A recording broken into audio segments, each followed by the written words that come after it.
നമ്മൾ നോക്കാൻ പോകുന്നത് ഒരു ക്വസ്റ്റിനെ എങ്ങനെ എക്സാമിൻ്റെ പോയിന്റ് ഓഫ് വ്യൂവിൽ നമുക്കത് ചെയ്ത് അടുത്ത ക്വസ്റ്റിനിലേക്ക് എത്ര പെട്ടെന്ന് പോകാം.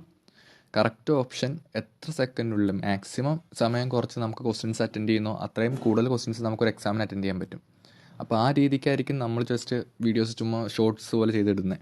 ഇത് ആദ്യത്തെ വീഡിയോ ആയത് കാരണം മാത്രമാണ് ഇത്രയും ലെങ്ത്തിൽ പോയേക്കുന്നത്. ഇനി മുതലുള്ള വീഡിയോസ് ഷോർട്സ് തന്നെയായിരിക്കും. ഏറ്റവും കുറവ് സമയത്തിലേ നമ്മൾ വീഡിയോ ചെയ്യത്തുള്ളൂ എങ്ങനെ ഒരു ക്വസ്റ്റ്യൻ അപ്രോച്ച് ചെയ്യണം എന്നുള്ളത്. ഒരു ക്വസ്റ്റ്യൻ നോക്കാം. A dishonest merchant sells his grocery using weights that are 12% less than the weights and make profit of 10%. Find his total gain percentage. 12% less. 22, 25, 10% profit. 10, 11, 2, 2, 5, 4:4, 5, 25%. കഴിഞ്ഞു. 25% ആണ് ആൻസർ. അപ്പോൾ എത്ര പെട്ടെന്ന് നമുക്കൊരു ക്വസ്റ്റ്യൻ അപ്രോച്ച് ചെയ്യാം അതായിരിക്കും നമ്മൾ നോക്കുന്നത്. ഇപ്പോൾ ഈ ചെയ്തേക്കുന്നത് പെട്ടെന്ന് കാണുന്ന ഒരാൾക്ക് മനസ്സിലാവാൻ ചാൻസ് വളരെ കുറവാണ്. അപ്പോൾ ഇതെങ്ങനെ വന്നു, ഇങ്ങനൊരു മെത്തേഡിൽ നമ്മൾ ഈ ക്വസ്റ്റ്യൻ അപ്രോച്ച് ചെയ്യാൻ വേണ്ടി നമ്മൾ എന്തൊക്കെ പഠിക്കണം എന്നുള്ളതാണ് നമ്മൾ നോക്കാൻ പോകുന്നത്. അപ്പോൾ ഇങ്ങനെ ഒരു ക്വസ്റ്റ്യൻ നമുക്ക് അറ്റൻഡ് ചെയ്യാൻ നമ്മൾ എന്തൊക്കെ പഠിക്കണം? നമുക്ക് എന്തായാലും പേഴ്സൻറ്റേജ് വേണം. പേഴ്സൻറ്റേജ് എന്ന് പറയുന്ന അരിത്തമെറ്റിക്കിൻ്റെ ബേസാണ്. പേഴ്സൻറ്റേജ് പഠിക്കണം. പ്രോഫിറ്റ് ആൻഡ് ലോസ്, ഈ ഒരു ക്വസ്റ്റ്യൻ പ്രോഫിറ്റ് ആൻഡ് ലോസിലെ ഡിസ്ഹോണസ്റ്റ് മെർച്ചൻ്റ് എന്ന് പറഞ്ഞൊരു കാറ്റഗറിയിൽ വരുന്നൊരു ക്വസ്റ്റ്യനാണ്. അപ്പോൾ പെർസെൻറ്റേജും പ്രോഫിറ്റ് ആൻഡ് ലോസും മസ്റ്റായിട്ടും നമ്മൾ യൂട്യൂബോ അല്ലെങ്കിൽ മറ്റേതെങ്കിലും സോഴ്സ് നോക്കി പഠിച്ചാലാണ് ഈ ക്വസ്റ്റിനെ കറക്റ്റായിട്ട് നമ്മളൊരു അപ്രോച്ചിലോട്ട് എത്തുള്ളൂ. പിന്നെ വേണ്ടത് ഫ്രാക്ഷൻ ടു പെർസെൻറ്റേജ്. അവർ തന്നിട്ടുണ്ടെന്നില്ല. ഇപ്പോൾ 12% ലെസ് എന്നൊക്കെ തന്നിരിക്കുന്നത് ഫ്രാക്ഷനെ നമ്മൾ പെർസെൻറ്റേജ് ആക്കാനും പെർസെൻറ്റേജിനെ നമുക്ക് ഫ്രാക്ഷൻ തിരിച്ചാക്കാനും പഠിച്ചിരിക്കണം. അപ്പോൾ 12% എന്നുള്ളത് ഞാൻ എങ്ങനെയാക്കിയത് 3/25. 3/25 ആണ് 12%. 1/25 ആണ് 4%. 1/25 × 3 ആണ് 12%. അപ്പോൾ ആ ഒരു കൺവേർഷൻ അറിയണം. അപ്പോൾ ആ കൺവേർഷൻ്റെ ഒരു ചാർട്ട്, ചെറിയൊരു ചാർട്ട് ഞാനിത് ഈ വീഡിയോയുടെ ലാസ്റ്റായിട്ട് കൊടുത്തേക്കാം. അത് ജസ്റ്റ് നോക്കാം. അപ്പോൾ ഈ ക്വസ്റ്റ്യൻ എങ്ങനെ നമുക്ക് ചെയ്യുന്നതെന്ന് നോക്കാം. ഇതിനകത്ത് നമുക്ക് ഒരു മെർച്ചൻറ്റിന് കിട്ടുന്നതും ഉണ്ടാവും, മെർച്ചൻറ്റിൻ്റെ കയ്യിൽ നിന്ന് പോകുന്നതും ഉണ്ടാവുമല്ലോ. മെർച്ചൻറ്റിൻ്റെ കയ്യിൽ നിന്ന് പോകുന്നത് എന്താണോ അത് ലെഫ്റ്റ് സൈഡിൽ എഴുതണം. അതുപോലെ മെർച്ചൻറ്റിന് കിട്ടുന്നത് എന്താണോ അത് റൈറ്റ് സൈഡിലും. ഇതിനകത്ത് അവർ പറഞ്ഞേക്കുന്നത് വെയിറ്റ് 12% വെയിറ്റ് കുറവാണ് അവർ ആ മെർച്ചൻറ്റ് ചെയ്യുന്നത്, കള്ളത്തരം കാണിക്കുവാണ്. അപ്പോൾ 12%ൻ്റെ ഫ്രാക്ഷൻ ഞാൻ പറഞ്ഞു 3/25 എന്ന് പറഞ്ഞു. 3/25 1/25 12% ആണ്. 3/25 എന്ന് പറയുന്നത് 12% ആണ്.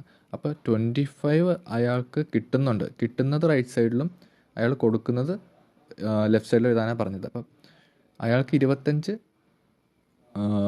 കിട്ടുന്നുണ്ട്, പക്ഷേ അയാൾ 22 കൊടുക്കുന്നുള്ളൂ.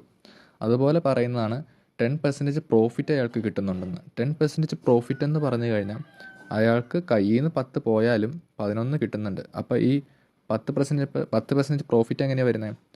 10 അയാളുടെ കയ്യിൽ നിന്ന് പോകുന്നത്, 11 വരുന്നുണ്ട്. അപ്പോൾ എക്സ്ട്രാ വന്നത് 1 എക്സ്ട്രാ വന്നത് എത്രയിൽ? 10. 1/10 എന്ന് പറഞ്ഞാൽ 10%. ഇങ്ങനെയാണ് നമ്മളിത് എഴുതുന്നത്. 10% പ്രോഫിറ്റ് എന്ന് പറഞ്ഞു കഴിഞ്ഞാൽ അയാളുടെ കയ്യിൽ നിന്ന് പോകുന്നത് 10 ആണെങ്കിൽ ആ 1/10 ആണ് 10% എന്ന് പറയുന്നത്. അപ്പോൾ 10 ബേസ് ആയിട്ട് വരുമ്പോൾ 10ൻ്റെ ഒപ്പം 1 ആഡ് ചെയ്ത് 11 അപ്പുറത്ത് എഴുതുന്നു. ഇനി ഓവറോൾ നോക്കുക. ഓവറോൾ എത്ര ടോട്ടൽ ഗെയിൻ പെർസെൻറ്റേജ് ആണ് അവർ ചോദിച്ചിരിക്കുന്നത്. നമുക്കതിനകത്ത് കട്ട് ചെയ്ത് കളയാം. 2, 10, 25, 5 വെച്ച് കട്ട് ചെയ്യുമ്പോൾ 2, 5. ഇവിടെയാണ് 4:5 എന്ന് വന്നത്. ഇനി എത്ര ലാഭം? ഇതാണ് അയാളുടെ കയ്യിൽ നിന്ന് പോകുന്നത്, ഇതാണ് അയാൾക്ക് കിട്ടുന്ന 5. അപ്പോൾ ഈ 1 എക്സ്ട്രാ വന്നിരിക്കുന്നത്, 4-ൽ നിന്ന് 5-ലോട്ട് 1. ആ 1 എത്രയിൽ? 4-ൽ. 1/4 എന്ന് പറഞ്ഞു കഴിഞ്ഞാൽ നമുക്കറിയാം 25%. അങ്ങനെയാണ് ഈ ക്വസ്റ്റ്യൻ പെട്ടെന്ന് ചെയ്യുന്നത്. അപ്പോൾ ഈ ക്വസ്റ്റ്യൻ ചെയ്യാൻ വേണ്ടി നമുക്ക് എന്തൊക്കെ വേണം? നമുക്ക് പെർസെൻറ്റേജ് അറിയണം, പ്രോഫിറ്റ് ആൻഡ് ലോസ് അറിയണം, റേഷ്യോ. ഇപ്പോൾ റേഷ്യോ ഞാൻ കട്ട് ചെയ്തില്ല, 22:11.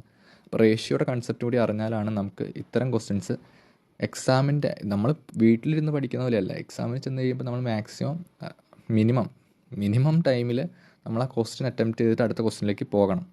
അപ്പോൾ അതിന് വേണ്ട കാര്യങ്ങൾ ഇപ്പോൾ ഞാൻ ആ ഫ്രാക്ഷൻ ടു പെർസെൻറ്റേജും പെർസെൻറ്റേജ് ടു ഫ്രാക്ഷനും ആ ഒരു ചാർട്ട് എൻ്റെ ഒപ്പം ചേർക്കാം. അതുകൂടാതെ യൂട്യൂബിൽ പെർസെൻറ്റേജിൻ്റെയും പ്രോഫിറ്റിൻ്റെയും റേഷ്യോയുടെ ഒക്കെ ഒരുപാട് ക്ലാസ്സസ് ഉണ്ട്. അത് കണ്ടു കഴിഞ്ഞിട്ട് ഈ ക്വസ്റ്റ്യൻ ജസ്റ്റ് ഒന്ന് നോക്കുവാണെങ്കിൽ നന്നായിട്ട് മനസ്സിലാകും. തൽക്കാലം ഈ ഒരു ക്വസ്റ്റ്യൻ ചെയ്യാൻ ആവശ്യമായിട്ടുള്ള കൺവേർഷൻസ്, പെർസെൻറ്റേജിനെ ഫ്രാക്ഷൻ ആക്കാനും ഫ്രാക്ഷനെ പെർസെൻറ്റേജ് ആക്കാനുള്ള കൺവേർഷൻസ് ഞാൻ പെട്ടെന്നൊന്ന് പറയാം. പെർസെൻറ്റേജ് എന്ന് പറഞ്ഞാൽ തന്നെ 100-ൽ എത്ര എന്നാണ്. അല്ലെങ്കിൽ പെർസെൻറ്റേജ് നമ്മൾ എവിടെയെങ്കിലും കാണുവാണെങ്കിൽ അവിടെ ബൈ 100 ഉണ്ടെന്ന് മനസ്സിലാക്കുക. അപ്പോൾ പേഴ്സൻറ്റേജിനെ ഫ്രാക്ഷൻ ആക്കാൻ നമ്മൾ കാണുവാണ്. ഇപ്പോൾ 4% നമുക്ക് ഫ്രാക്ഷൻ ആക്കണം. ഈ 4% എന്ന് പറയുന്ന ഈ ശതമാനം എവിടെ കണ്ടാലും അതിൻ്റെ അർത്ഥം ബൈ 100 ഉണ്ടെന്നാണ്. അപ്പോൾ 4/100 എന്ന് പറയുമ്പോൾ അത് 1/25 ആയി. അതായത് 4% നമ്മൾ ഫ്രാക്ഷൻ ആക്കാൻ വേണ്ടി ഡിവൈഡ് ബൈ 100 ആണ് ചെയ്യുന്നത്. അപ്പോൾ 1/25 കിട്ടി. ഇനി 12%-നോ 12% അതുപോലെ ആക്കുമ്പോൾ നമുക്ക് 3/25 കിട്ടും. 12/100 3/25. ഇനി ഫ്രാക്ഷനെ പെർസെൻറ്റേജ് ആക്കാൻ വേണ്ടി ഇൻറ്റു 100 ആണ് ചെയ്യുന്നത്. അതായത് 10ൽ 1 എങ്കിൽ 100ൽ എത്ര, 10ൽ 1 എങ്കിൽ 100ൽ എത്ര. അപ്പോൾ ഇൻറ്റു 100 ചെയ്യുന്നു, 0 കട്ടായിട്ട് 10% കിട്ടും. ഇങ്ങനെയാണ് നമ്മൾ ഫ്രാക്ഷനെ പെർസെൻറ്റേജ് ആക്കുന്നതും പെർസെൻറ്റേജിനെ ഫ്രാക്ഷൻ ആക്കുന്നതും. ഇനി നമുക്കിവിടെ കണ്ടു 4%-നെ നമ്മൾ ബൈ 100 വെച്ച് ഡിവൈഡ് ചെയ്ത് ഫ്രാക്ഷൻ ആക്കിയപ്പോൾ 1/25ഉം ഈ 12%-നെ 12/100 വെച്ച് ചെയ്ത് 3/25ഉം കിട്ടി. ഇനി അതല്ലാതെ ഈ 4%-നെ ഇൻറ്റു 3 ചെയ്ത് കഴിഞ്ഞാൽ നമുക്ക് 12% കിട്ടുമല്ലോ. 4% ഇൻറ്റു 3 12%. ആ ഇൻറ്റു 3 തന്നെ ഇവിടെ ചെയ്ത് കഴിഞ്ഞാൽ നമുക്ക് ഫ്രാക്ഷനെയും ചേഞ്ച് ചെയ്യാൻ പറ്റും. 1/25 ഇൻറ്റു 3 ആണ് 3/25. അപ്പോൾ ഈ ഒരു രീതിയിലാണ് ഞാൻ പെട്ടെന്ന് തന്നെ ആ ഒരു 12%-നെ ഫ്രാക്ഷനിലോട്ട് കൺവേർട്ട് ചെയ്തത്. അപ്പോൾ നമ്മൾ ബേസിക് ആയിട്ടുള്ള ഫ്രാക്ഷൻ പെർസെൻറ്റേജ് കൺവേർഷൻ പഠിച്ചു വെക്കുകയാണെങ്കിൽ ഇതുപോലെ 12%-ൻ്റെ ഒക്കെ വരുവാണെങ്കിൽ നമ്മളത് പഠിക്കേണ്ട കാര്യമില്ല. പകരം ഈ 4% ഇൻറ്റു 3 12%-ആണെന്ന് നമ്മൾ എടുത്ത പോലെ നമുക്ക് ഓരോ ഫ്രാക്ഷൻ ഏത് ഫ്രാക്ഷൻ തന്നാലും നമുക്കതനുസരിച്ച് കൺവേർട്ട് ചെയ്യാൻ എളുപ്പം പറ്റും.